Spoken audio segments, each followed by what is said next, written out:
کہ استاد حضرت مولانا مفتی جعفر صاحب سے درخواست کرتے ہیں کہ وہ آئیں اور اپنے معاہدے حسنہ سے ہم سب کو مستفید فرمائیں۔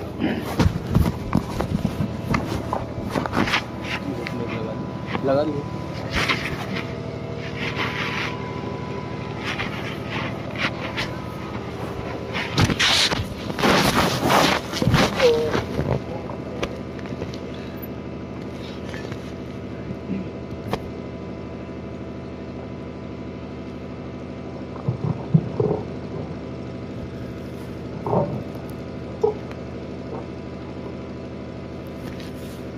السلام علیکم ورحمۃ اللہ وبرکاتہ۔ الحمد للہ رب العالمین والصلاة والسلام علی اشرف الانبیاء والمرسلین وعلى آلہ واصحابہ وذریاتہ واہل بیتہ اجمعین، اما بعد، اعوذ باللہ من الشیطان الرجیم، بسم اللہ الرحمن الرحیم۔ یا ایھا الذین آمنوا اتقوا اللہ حق تقاتہ ولا تموتن الا وانتم مسلمون۔ صدق اللہ العظیم وصدق رسولہ النبی الامین الکریم، ونحن على ذلك لمن الشاہدین والشاکرین، والحمد للہ رب العالمین۔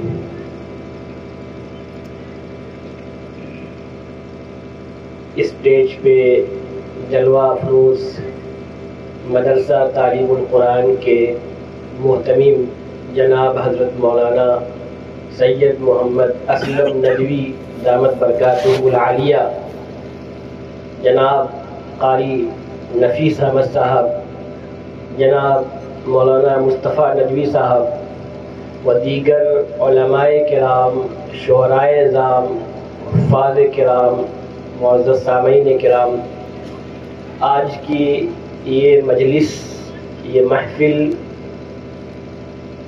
نکاح کے عقد کے موقع پہ اسی مناسبت سے اس محفل کا انعقاد کیا گیا ہے۔ نکاح ایک بابرکت چیز ہے اور نبی پاک صلی اللہ علیہ وسلم کی سنت ہے، ایک اہم سنت ہے۔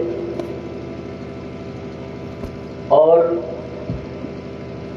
میں نے جو خطبہ مسنونہ میں جو قرآن کریم کی آیت کریمہ تلاوت کیا، یہ وہ آیت ہے کہ اس کے ساتھ دو اور آیتیں لوگ نکاح کے خطبے کے موقع پہ تلاوت کیا کرتے ہیں۔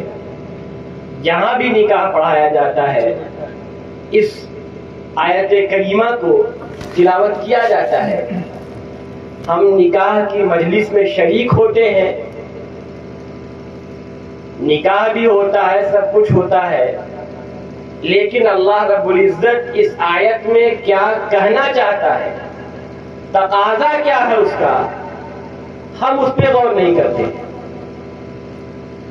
مجلس ہے نکاح کی، فرمایا گیا یا ایھا الذین آمنوا اتقوا اللہ حق تقاتہ، اے ایمان والو ڈرو اللہ سے جیسا ڈرنے کا حق ہے۔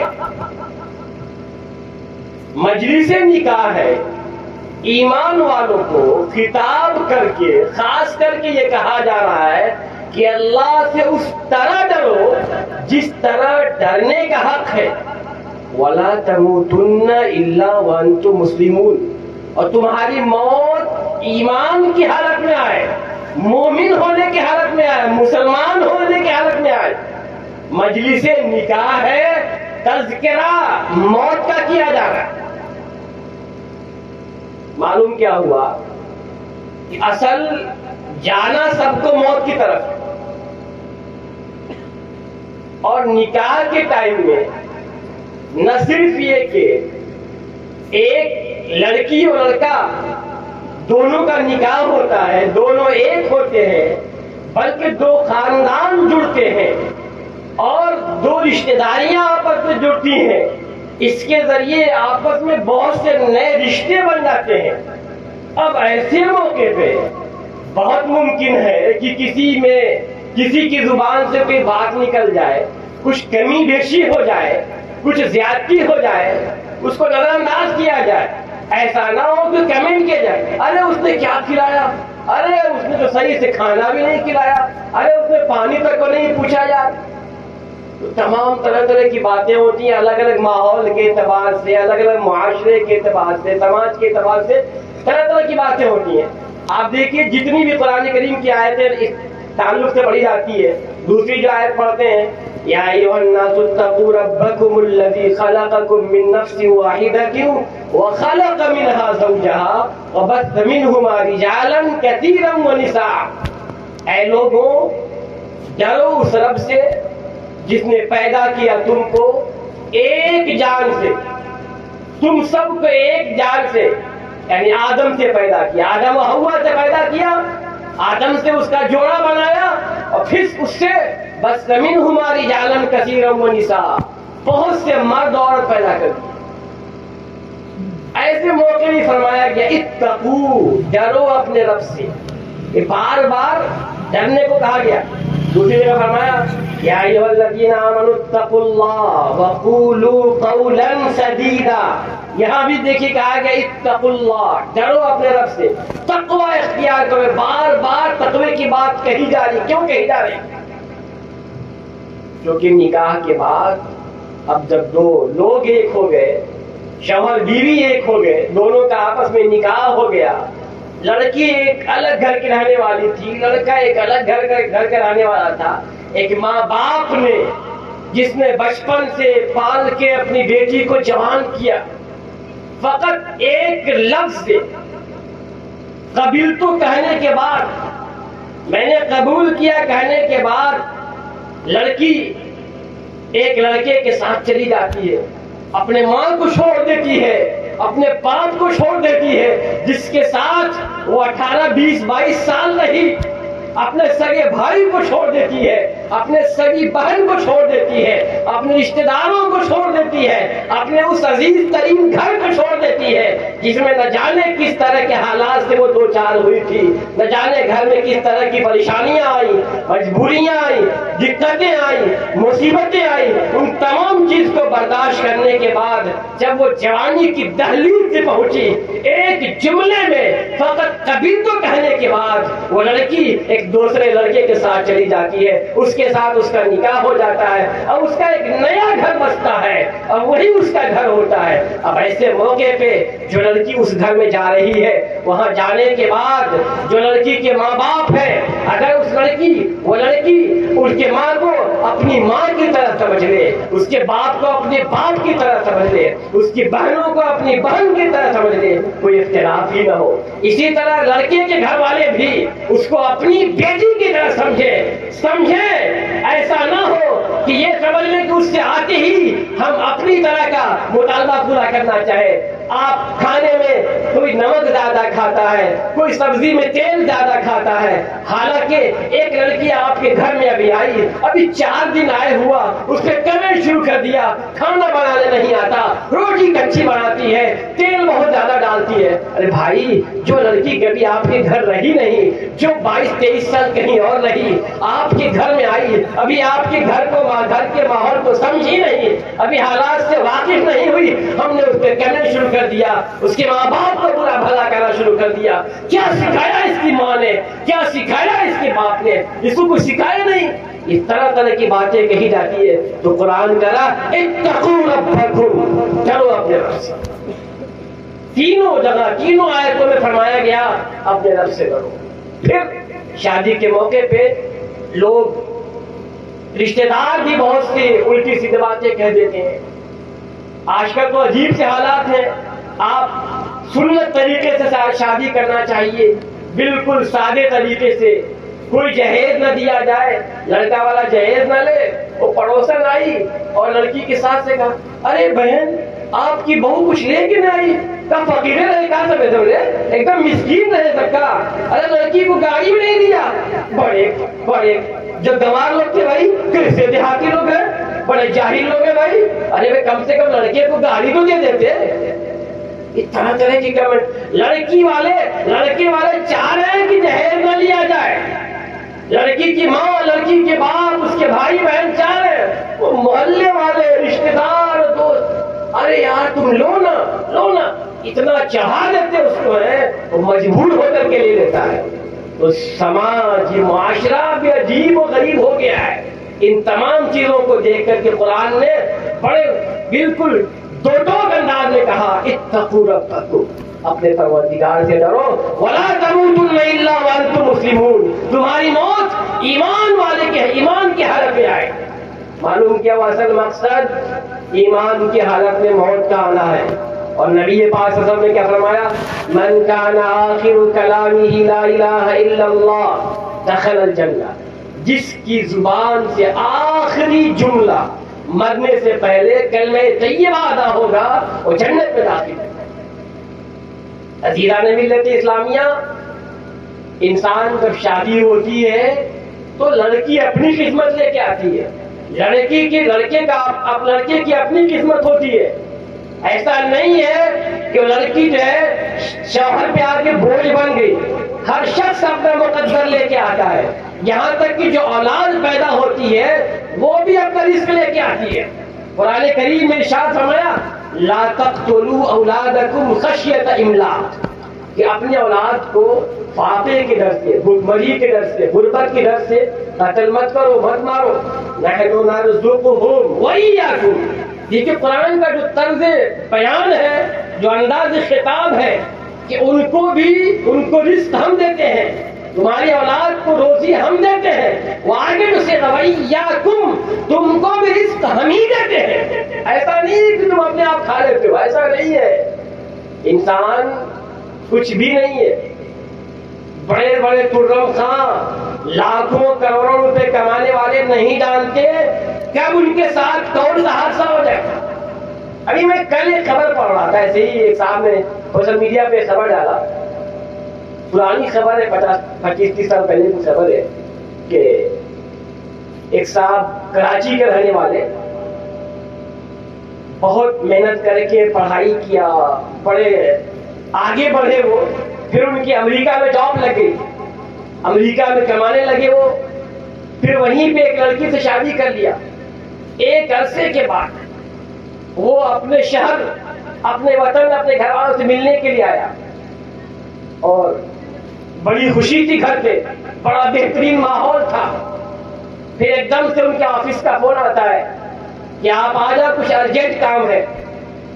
انہوں نے اپنے اہلیہ سے کہا تم یہیں رہو، میں جاتا ہوں، تم بعد میں آنا، میں جا کے وہاں جیسا فون کروں گا۔ وہ گئے، امریکہ پہنچ گئے، رات کو جب بستر پہ سوئے، صبح جب اٹھنا چاہ تو اٹھ نہیں پا رہے،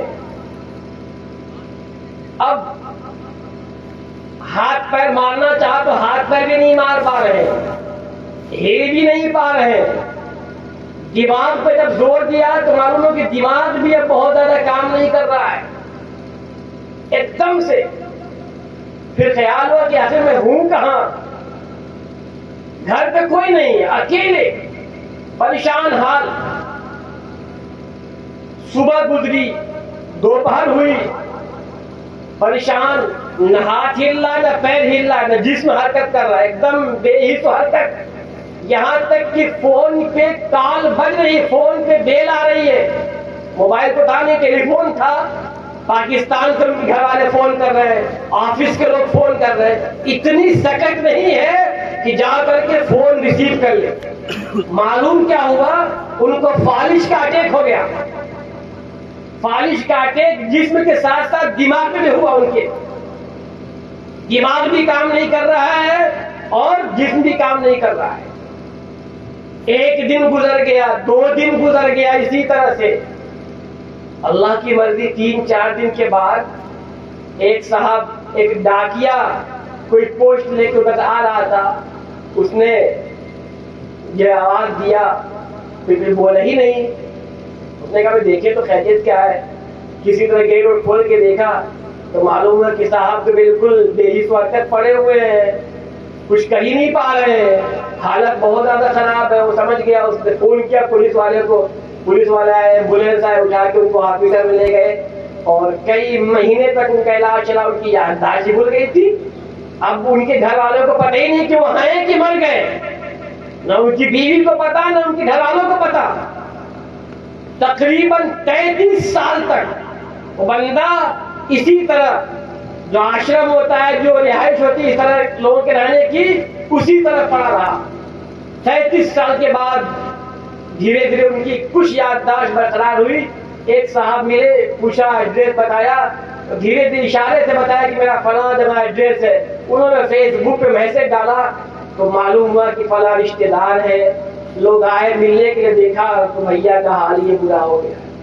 میں مثال اس لیے دیا، انسان کو کس چیز کا گھمنڈ۔ میں یہ بات کر رہا ہوں، کوئی ضروری ہے کہ میں آپ کے ساتھ 5 منٹ اور اب بات کر سکتا ہوں؟ ہو سکتا ہے ملک موت تیار لینے کے لیے۔ کسی کو گھمنڈ نہیں ہو سکتا، کسی کو کچھ بھی گھمنڈ نہیں ہو سکتا۔ اس لیے ہم ہر موقع پہ، چاہے شادی بیاہ ہو، چاہے بزنس ہو، تجارت ہو، ہر چیز کو صحیح طریقے سے کریں، اسلامی اعتبار سے کریں۔ تو میں نے جو خطبے میں جو آیت کریمہ پڑھا، اس میں فرمایا کہ وَلَا تَمُوتُنَّ إِلَّا وَأَنْتُمْ مُسْلِمُونَ، تمہاری موت ایمان کی حالت میں آئے۔ اور ہر وقت ایک مومن کو چاہیے کہ ہر وقت وہ اپنی فکر کرے، اس کی فکر یہی ہو کہ اصل ہماری زندگی آخرت ہے۔ حدیث پاک میں آتا ہے الکیس من دان نفسہ وعمل لما بعد الموت۔ عقل مند انسان، چالاک انسان وہ ہے جو اپنا حساب لے، جو اپنا جائزہ لے کہ صبح سے شام تک ہمارا کام کیسا ہو رہا ہے۔ وعمل لما بعد الموت، وہ عمل کرے جو مرنے کے بعد کام آنے والا ہے۔ اب ہم دکانوں پہ بیٹھے ہوئے ہیں، زبان خالی اللہ کا ذکر کریں، کلمہ طیبہ پڑھے، درود پاک پڑھے، استغفار پڑھے، کھیتی کر رہے ہیں، کاٹ رہے ہیں، گیہوں کھیت وغیرہ کاٹ رہے ہیں، وہاں بھی ہم کریں، اللہ کا ذکر کرتے رہے۔ جہاں بھی رہیں ہم، زبان خالی ہے، نیت ہم صحیح کریں تو ہمارا کھانا بھی عبادت، ہمارا بیٹھنا بھی عبادت، یہاں تک کہ ہمارا سونا بھی عبادت ہو جائے گا۔ ہم جب سوئیں سنت طریقے سے سوئیں، اور یہ دل میں نیت کر کے سوئیں کہ جب ہم سو لیں گے جسم کی تھکاوٹ ختم ہو جائے گی تو صبح کو اٹھ کر کے اللہ تعالیٰ کی عبادت کریں گے اور حلال طریقے سے رزق کمائیں گے تو یہ سونا بھی ہمارا عبادت ہو جائے گا۔ ہم کھانا کھا رہے ہیں، سنت طریقے سے کھانا کھائیں اور دل میں یہ نیت کر کے کھانا کھائیں کہ کھانا کھائیں گے جس میں طاقت آئے گی، جس میں توانائی آئے گی تو اللہ تعالیٰ کی عبادت کریں گے، حلال رزق کمائیں گے۔ یہ کھانا بھی عبادت، یہ پینا بھی عبادت، یہاں تک کہ شادی بیاہ بھی عبادت ہو جائے گا۔ حدیث پاک میں فرمایا گیا النکاح نصف الایمان، کہ نکاح آدھا ایمان ہے۔ اب جس کا نکاح ہو گیا اپنے بقیہ ایمان کی فکر کرے، بقیہ ایمان کی فکر کرے کہ ہمارا ایمان صحیح کیسے ہو، ہمارا ایمان مکمل کیسے ہو۔ حالات تو بدلتے رہتے ہیں، نہیں معلوم انسان کے ساتھ حالات ابھی ہے، کل کو حالات دوسرے ہو جائیں گے۔ علامہ جوزی نے ایک عجیب و غریب واقعہ لکھا، اس کو سنا کر کے میں اپنی بات ختم کرتا ہوں۔ فرمانے لگے کہ ایک لڑکی کی شادی ہوئی، شادی کی پہلی رات میں جب شوہر اپنی بیوی کے پاس گیا، ایک فقیر دروازے پہ بھیک مانگنے کے لیے آیا۔ شوہر کو بڑا غصہ آیا، شادی کی پہلی رات ہے، یہ ڈسٹرب کرنے چلا آیا۔ بیوی سے کہا رکو میں جا کے دیکھتا ہوں، سبق سکھاتا ہوں۔ گیا، اس کو بہت مارا، مار کے بھگا دیا۔ پھر آ کے بیوی سے بڑے اس سے کہا دیکھو میں نے مار کے بھگا دیا اس کو۔ تھوڑی دیر بیوی کے ساتھ بیٹھا رہا، پھر اس کے دل میں بے چینی پیدا ہوئی، اس کی طبیعت بگڑنے لگی، گھبراہٹ بہت زیادہ ہونے لگی، وہ آپے سے باہر ہونے لگا۔ پھر دھیرے دھیرے حالات اتنے بگڑے کہ وہ گھر سے باہر نکل گیا۔ لوگ دوڑاتے رہے، وہ بھاگتا رہا، وہ بھاگ گیا۔ لوگ کھوجے پھر ملا ہی نہیں۔ ایک عرصے کے بعد جب وہ نہیں آیا تو لڑکی کے گھر والوں نے لڑکی کا طلاق لے لیا، اس کی شادی کہیں اور جگہ ہو گئی۔ پھر اللہ کی مرضی اتفاقاً یہی لڑکی جب اپنے شوہر کے پاس گئی، اس کا شوہر شادی کی پہلی رات اس کے پاس آیا، پھر ایک فقیر مانگنے آیا۔ اس بار بیوی نے کہا مجھے جانے دیجیے، کیونکہ بیوی کو واقعہ یاد تھا وہ والا۔ تو شوہر کے بجائے بیوی خود گئی کہ میں فقیر کو کچھ دے کے آتی ہوں۔ جب آئی بیوی تو اس کے چہرے پہ افسوس کا اظہار، افسوس کے آثار دکھ رہے تھے، اس کا چہرہ غمزدہ تھا۔ شوہر نے کہا میری محبوبہ، شادی کی پہلی رات اور تمہارے چہرے پہ یہ رنج و غم کیسا؟ اس نے کہا کیا بتاؤں؟ کہا بتاؤ کیا بات ہے؟ کہا جو فقیر مانگنے کے لیے آیا تھا یہ تو وہی شخص ہے جس سے میری پہلی شادی ہوئی تھی، آج یہ فقیر بن کے میرے دروازے پہ مانگنے کے لیے آیا ہوا ہے۔ اللہ کی مرضی دیکھیے کیسے حالات۔ تو شوہر نے کہا میری بیوی محترمہ، میں تم کو اس سے بھی تعجب خیز بات نہ بتاؤں، اس سے بھی تعجب والی بات نہ بتاؤں؟ کہا کیا؟ کہا تمہارے پہلے شوہر نے جس فقیر کو مارا تھا وہ کوئی اور نہیں بلکہ میں ہی تھا۔ اللہ تعالیٰ نے دیکھو کیسے حالات بدلے کہ اللہ تعالیٰ نے مجھے اس کی جگہ پہ کر دیا اور اس کو میری جگہ پہ کر دیا، تم کو اس سے لے کے مجھے دے دیا، اس کو غریب بنا دیا، مجھے اللہ تعالیٰ نے مالدار بنا دیا۔ وَتِلْكَ الْأَيَّامُ نُدَاوِلُهَا بَيْنَ النَّاسِ، یہ حالات ہیں، اللہ تعالیٰ اس کو الٹتا پلٹتا رہتا ہے۔ حالات آج کل ہے، آج کچھ اور ہے، کل کچھ اور ہو جائیں گے، اس لیے کسی کو بھی گھمنڈ نہ ہو۔ اللہ تعالیٰ ہر ایک کے ساتھ اچھا معاملہ کرے گا، اس کی نیت اچھی ہوگی، اگر ہماری نیت بری ہے ہمارے ساتھ بھی برا ہوگا۔ اللہ تعالیٰ ہم سب کو صحیح باتوں پہ عمل کرنے کی توفیق عطا فرمائے۔ وآخر دعوانا ان الحمد للہ رب العالمین۔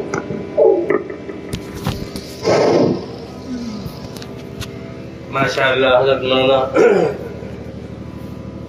یہ بہت ہی قیمتی باتیں آپ حضرات سماعت فرما رہے تھے۔